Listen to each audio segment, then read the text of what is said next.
अंतर्राष्ट्रीय धावकों के बीच की एक घटना है। केन्या के धावक एबल मुताई की एक जीवन की एक कहानी है, जो रेस की फिनिश लाइन से कुछ ही कदम दूर थे, लेकिन वो साइन बोर्ड देखकर भ्रमित हो गए और उन्होंने रेस पूरा समझ करके वो रुक गए, जबकि वो पंक्ति में प्रथम थे। ये सत्य घटना है। एक स्पेनिश धावक इवान फर्नांडीज, जो उनके ठीक पीछे था, वो स्थिति को समझ गया और मुताई को दौड़ जारी रखने के लिए चिल्लाने लगा। कीनिया के धावक एबल मुताई को स्पेनिश नहीं आती थी, इसलिए वो कुछ समझ नहीं पाए।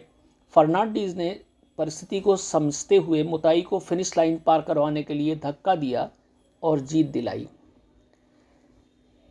तब एक पत्रकार ने इवान से पूछा कि आपने ऐसा क्यों किया।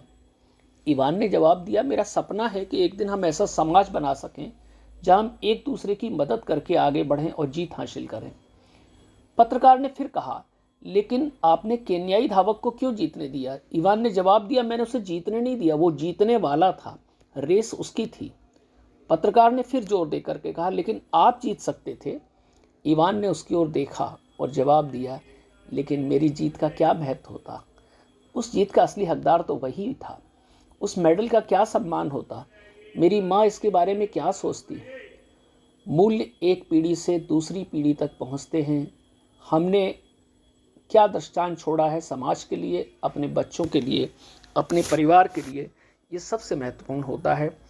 एक धावक ने इस दृष्टांत के माध्यम से वो सिखाया समाज को, जो शायद वो गोल्ड मेडल जीत करके नहीं सिखा पाता और इतिहास में अपना स्थान भी नहीं पक्का कर पाता।